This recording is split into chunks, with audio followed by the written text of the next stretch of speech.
Vamos ver essa questão do MST, que é um ponto relevante.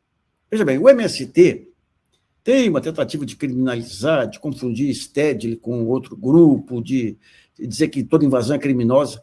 O MST ele atua em cima de terras, que são ou terras devolutas ou terras fazendas que o sujeito não pagou imposto, ou seja, não é sobre propriedade privada, é sobre propriedades que já não tem o dono.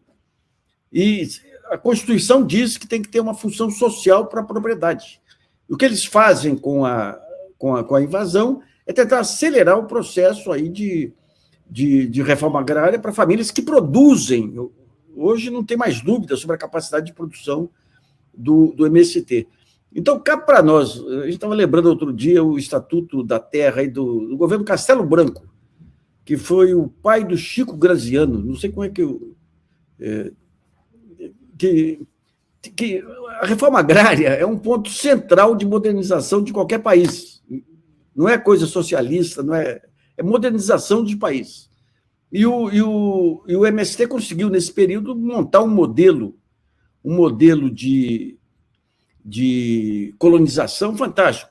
É sobre isso que nós vamos falar com a Séries Radish. Ela é mestre em agroecologia e agricultura sustentável, é assentada do norte do Paraná, integrante da direção nacional do MST e atualmente está na coordenação do escritório do MST. Então, Séries, como é que você viu aí as declarações do Paulo Teixeira?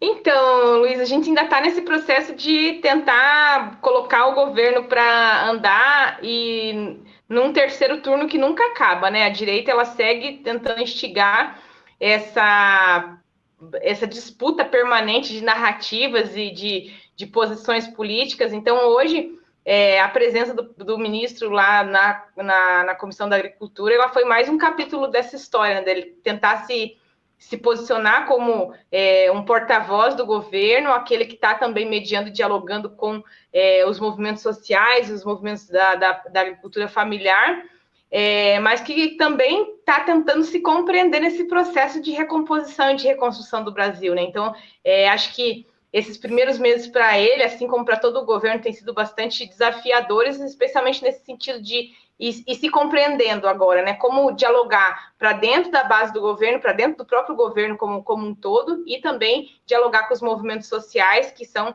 esses que fazem a pressão no dia a dia a partir das nossas necessidades, né? Então, acho que apesar da pressão, né, apesar de tudo isso, ele tem conseguido colocar e alinhar um pouco daquilo para o que o MDA tem se proposto nesse momento, e acho que tudo isso faz parte dessa reconstrução.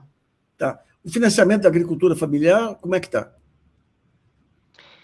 Muito estagnado, assim como todo o orçamento do governo, né? O governo Lula ele entra já com um orçamento bastante debilitado, especialmente nessas áreas que para nós são estratégicas, que são essas áreas que tocam aos setores mais amplos da sociedade brasileira. Então, não só para nós na agricultura, mas para a classe trabalhadora como um todo, benefícios sociais, como casa, educação, enfim, reforma agrária, saúde, são receitas que já não existem, né? Então, o governo tem feito um esforço, a gente tem sentido isso, e no diálogo que a gente tem estabelecido com eles, a gente tem percebido esse esforço de poder recompor o orçamento, e essa, inclusive, é uma das nossas pautas centrais, que se recompõe o orçamento não somente para aquisição de terras, mas para poder se garantir o financiamento da nossa produção, para garantir a retomada das políticas de educação na reforma agrária, nas áreas na educação do campo como um todo. Mas a gente tem entendido que, concretamente, hoje o orçamento que o governo tem, especialmente para com a agricultura familiar, ele está completamente engessado, limitado, e vai demandar, aí não só do MDA, mas do governo como um todo, do Ministério da Fazenda e de outras iniciativas, uma repactuação para que a gente possa voltar a ter orçamento e políticas públicas para o campo. Que loucura, essa remontagem aí, querem 100 dias que resolva um país que foi desmontado. Né? Ô, Séries, conta um pouquinho, aquele episódio da Suzano, o que ficou pendente lá que eu não entendi direito pelo noticiário? O caso da Suzano, no fundo, foi uma retomada de uma chamada de atenção para um acordo que havia sido estabelecido lá atrás ainda, durante o governo Dilma, entre MDA, INCRA e a Suzano e as famílias sem terra lá na Bahia, que previa o assentamento dessas famílias, a regularização delas e também todo um plano de investimentos, desenvolvimento da produção de alimentos ali na região. E parte desse acordo, que justamente impediu o assentamento, né, a regularização dessas famílias, não foi cumprido por parte da Suzano, porque no processo, as empresas que davam origem, né, a esse acordo, elas acabaram se fundindo, sendo adquiridas pela Suzano. Então, a Suzano, ao se ausentar desse acordo, ela não terminou de cumprir com esses combinados. Ao retomar as terras e ao reiniciar essa negociação junto do MDA, com a Suzano e o movimento, ela, mais uma vez, ao sair, né, o povo nosso combinou, sai da terra e a gente volta a negociar. Isso não aconteceu, o nosso povo saiu da terra e ela parou de negociar. Então, no fundo, há um impasse aí entre a empresa que não quer, de fato, cumprir o combinado e pactuar aquilo que foi combinado já anteriormente e agora novamente junto do MDA. Deixa eu entender. Tinha uma empresa lá que fez um acerto com vocês, a empresa foi adquirida pela Suzano, que ignorou o acerto, é isso? Isso, e esse acerto exatamente. Era formalizado, tudo como é que era?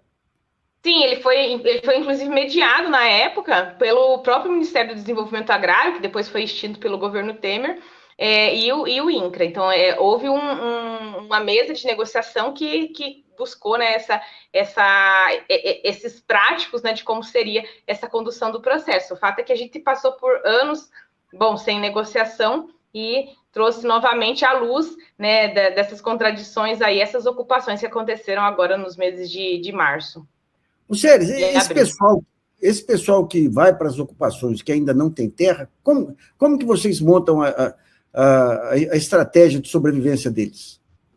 Bom, a partir da organização dos acampamentos, ou mesmo das ocupações de terra, as famílias elas passam a ter um processo que a gente chama de organicidade, que é uma forma da gente organizar as famílias, olhando para a totalidade da vida, seja desde os aspectos da segurança, do cuidado com as famílias, da organização do dia a dia, da comunidade, da educação, da saúde. Então, todas as dimensões da vida, elas giram em torno desse nosso exercício de organizar essas famílias em torno daquilo que a gente chama de organicidade. Então, faz parte disso também pensar e organizar a produção e reprodução da vida. Então, por exemplo, esse tema da produção dentro dos acampamentos ainda em terras não regularizadas, já no início, né, dos processos de tomada das terras, ele já é um tema bastante intenso, porque a gente, ao iniciar os processos das ocupações e tendo possibilidade de estar lavrando já essas terras, já se inicia também um processo de produção, de maneira que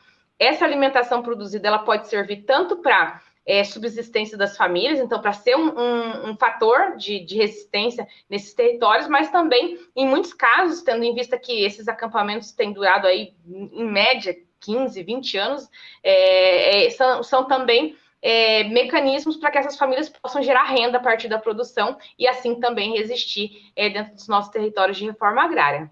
Tá. Sério, muitos anos atrás eu conversei com o pessoal que tinha um instituto aqui em São Paulo, do governo do estado até, ligado a terras, lá que tinha um trabalho muito solidário com vocês. Aí. Eu não lembro do Instituto de Terras, não lembro o nome agora. Foi extinto essa parceria? Como é que é? Acho que ITESP será em São Paulo, não?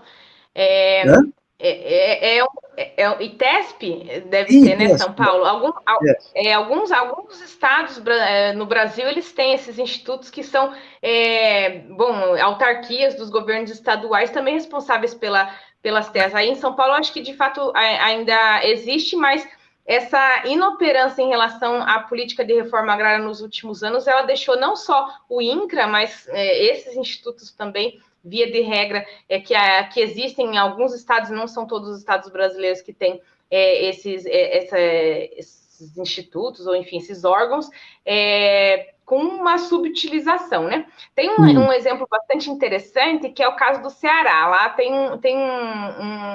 uma ferramenta, um órgão do governo do estado do Ceará, que nos últimos anos ele vem se utilizando e fazendo esse papel que o INCRA deveria cumprir, inclusive a nível nacional, que é o de arrecadar terras devolutas e recolocar elas, não só na reforma agrária, mas também em relação à reforma urbana, à disposição da população. Então, há experiências no Brasil ainda que a gente tem visto que tem funcionado em relação a esses institutos estaduais. Ô, Séries, e qual que é a origem dessas terras devolutas? É o pessoal que não pagou imposto, o pessoal que se apropriou de terra pública? O que é em geral? O Brasil ele tem um problema crônico em relação à questão agrária, que é esse tema da grilagem das terras, né? Então, há um processo que o INCRA realiza, que é a chamada cadeia dominial, que é como se fosse buscando a origem primária, né? Até chegar, inclusive chega de fato lá as sesmarias, as capitanias hereditárias, em muitos documentos a gente consegue ir voltando na história até chegar a encontrar de fato quem eram os primeiros que se apropriaram dessas terras ali com a chegada, né, dos portugueses no processo da colonização.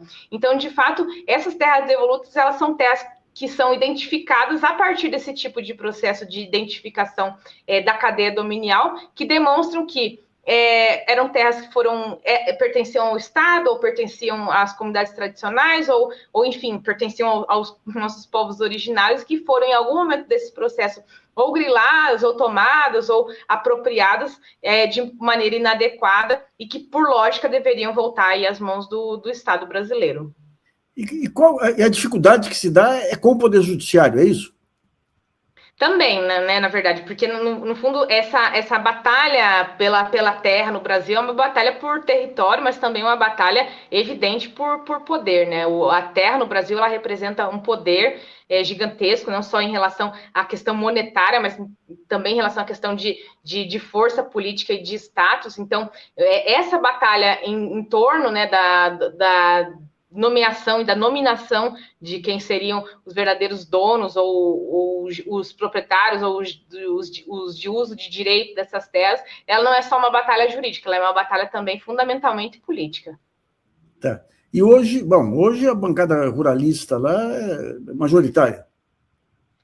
Bastante articulada, já historicamente a bancada ruralista está muito articulada, mas o que a gente tem percebido em torno da Frente Parlamentar da Agricultura é que ela vem agregando frações bastante ideológicas dessa extrema-direita. Então, não só mais hoje a gente enxerga na bancada ruralista aqueles que originalmente, como por exemplo é o caso do próprio presidente da FPA, o Pedro Lupion, que vem de uma família histórica de latifundiários, de parlamentares latifundiários, que estão compondo a bancada ruralista, senão pessoas que se identificam com esse processo e com essa política de extrema-direita, que enxergam na bancada ruralista essa possibilidade de fazer esse enfrentamento também.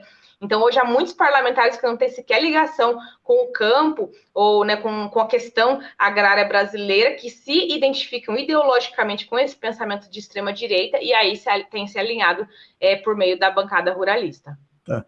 Uma coisa que eu acompanhava lá atrás, eu não sei. Qual que é a diferença entre o movimento de vocês e do José Rainho?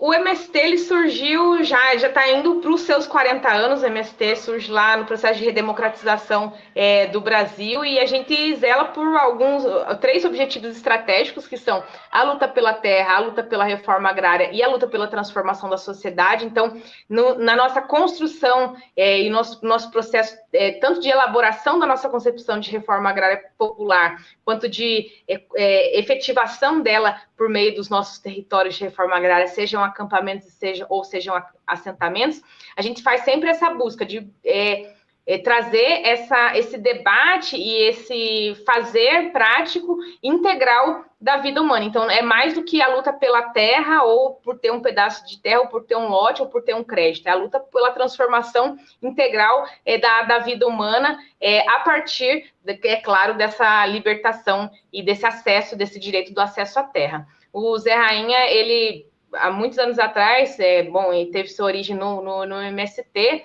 mas já não está, né, mais já há várias décadas no movimento, e ele fundou um movimento que do nosso ponto de vista, não comunga exatamente dos mesmos princípios nossos. Então, assim, ainda que seja um movimento de luta pela terra e que isso seja legítimo, as práticas que ele utiliza como método para lutar pela terra e para garantir esse direito da terra às famílias acampadas não são exatamente as mesmas que a gente identifica como práticas legítimas e humanitárias. Mas usa o Zé Rainho para atingir vocês aí. Totalmente, porque essa batalha é ideológica, né? Então é uma confusão, e faz parte do jogo dessa batalha ideológica também essa confusão, né? De confundir tudo, de colocar todo mundo no mesmo bolo. Hoje, a entrevista, bom, enfim, a presença do ministro Paulo Teixeira na Frente Parlamentar da Agricultura deixou isso muito evidente, né? O tempo inteiro, essa tentativa de vincular e confundir, né? Esse tema das ocupações de terra, da frente, né? De luta do Zé Rainha com o MST, então uma confusão que também é uma confusão intencionalizada e faz parte desse jogo da batalha ideológica. Ô, Sérgio, um ponto que chama a atenção é o seguinte: vocês têm um modelo de ocupação da terra que o cara não é proprietário da terra, ele é proprietário da exploração da terra e pode legar isso para os seus filhos. Os mais antigos, como é que vocês mantêm essa coerência de princípios aí entre vocês aí? Os mais antigos, aqueles mais produtivos, de vez em quando não ficam com vontade de ampliar as suas terras, assumir a terra do vizinho, como é que é? É uma construção permanente. Hoje a gente já tem quase 40 anos de construção do movimento, a gente também tem assentamentos com essa idade. Então, o processo também de câmbio generacional, ele aconteceu e tem acontecido em muitos assentamentos. Então, às vezes, os que já estão lá na terra já não são aqueles que deram origem ao processo da luta, já são filhos ou mesmo netos dos assentados originários. Mas esse vínculo, e entre os nossos princípios, entre a nossa concepção, que eu comentava anteriormente, tá? Todo esse processo da formação, a gente tenta buscar manter isso dentro dos nossos territórios, independente do tempo de existência que eles tenham. Então, dentro dos assentamentos, nos nossos processos de organicidade, de luta, a partir do nosso vínculo, onde a gente consegue estabelecer da organização das nossas cooperativas, os processos de produção coletivizados, esse nosso exercício de tentar manter as consciências despertas e essas buscas pelas saídas coletivas e não pelas saídas individuais para os problemas das famílias, é sempre nossa maior aposta, de conseguir coletivizar as nossas questões, de buscar saídas coletivas também para as nossas questões e assim politizar o processo. Então, o processo da formação no movimento, independente de ser um acampamento de um mês ou de um assentamento de 20 anos, ele é uma das nossas maiores apostas, sem dúvida nenhuma. Ô, Sérgio, eu acabo de receber aqui da minha esposa aqui a informação seguinte: Ceres, da mitologia grega, era a deusa das plantas que brotam, particularmente dos grãos e do amor maternal. Dizem que o nome cereal é em sua homenagem. É isso aí? Exatamente, é isso mesmo. Ceres é latim, né? É uma referência à deusa grega Deméter, que de fato é a deusa da agricultura. Tem procedência. Agora, como é que é, digamos, como é que é o sistema de coordenação? Vocês têm um conselho bem desburocratizado ou tem várias instâncias? Porque vocês têm as casas aí da agricultura em várias capitais. Vocês têm a distribuição. Hoje é uma organização complexa, né? Como é que é a estrutura? Sim, complexo e muito grande, né, Luiz? Porque já é um movimento que está organizado na grande maioria dos estados brasileiros, a gente está organizado em 23 estados.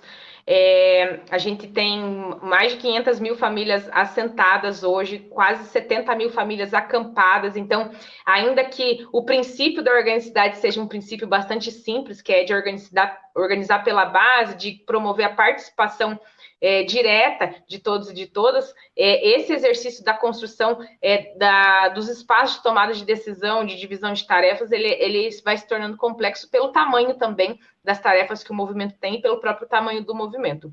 Mas a nossa dinâmica, ela se dá a partir de princípios como, por exemplo, a participação de todos e de todas, diretamente.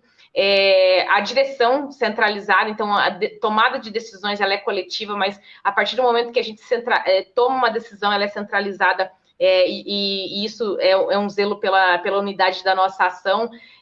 Então, temos espaços de decisões que vão desde dos pequenos grupos de famílias nos territórios localizados até a nossa instância maior de tomada de decisão, que é o nosso Congresso Nacional, que acontece deveria acontecer a cada 5 anos, mas hoje, em função da conjuntura, a gente está num espaço um pouco mais alargado de tempo. Então, essas tomadas de decisões, como, por exemplo, o rumo que o movimento vai tomar para o próximo período, é tomada num congresso, e os congressos eles têm tido, em média, a participação de 15 mil pessoas.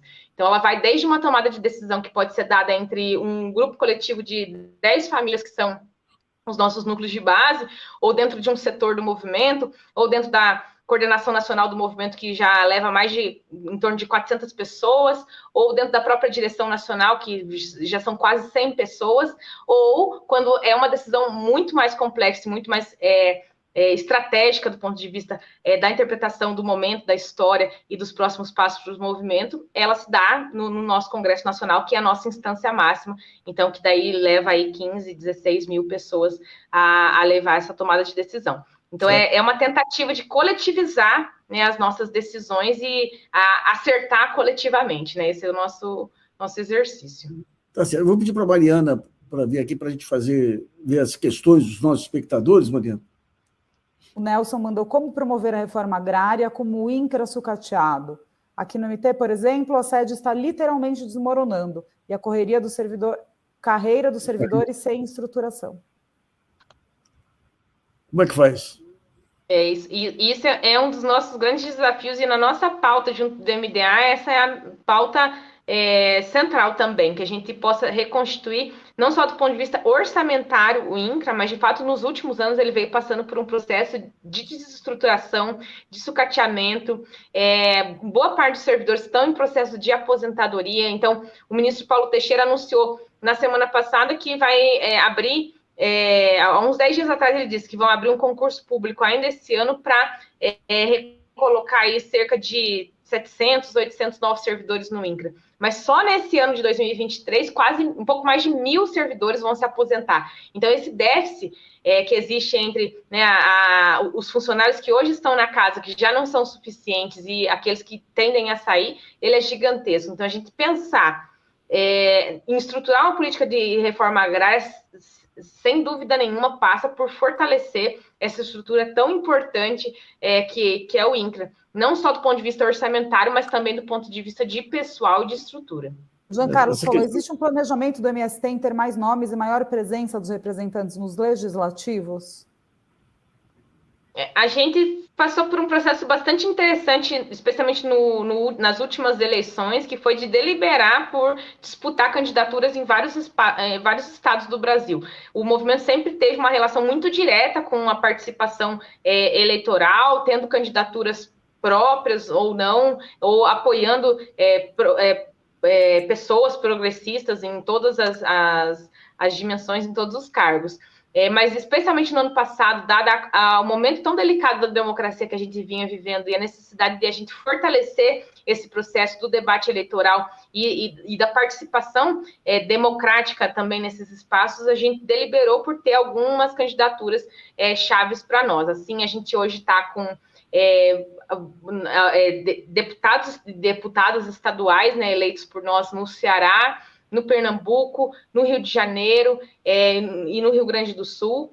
Temos vários, né, apoiadores diretos nossos, apoiados, né, pessoas que foram apoiadas nossas diretamente dentro do parlamento. E essa discussão, ela, ainda que não seja nova, a gente entende que ela tende a se fortalecer. Então, é possível que nas próximas eleições a gente continue tendo candidaturas próprias do MST, ajudando a disputar, seja os espaços de vereança, prefeituras, enfim, né, governos de estado, porque a gente entende, Luiz e Mariana, que também é mais do que a gente colocar pessoas lá que são do MST, mas é levar junto desse ser do MST também uma experiência organizativa, né, formativa e um propósito de sociedade que a nossa militância tem. Então, é mais do que a gente simplesmente deslocar a nossa militância para uma tarefa ou outra dentro do Estado do Parlamento, mas é também poder levar esse processo de reflexão que o MST tem para dentro desses espaços. Bom, Séries, muito obrigado por sua participação aqui. Obrigada. Tchau, gente. Obrigada.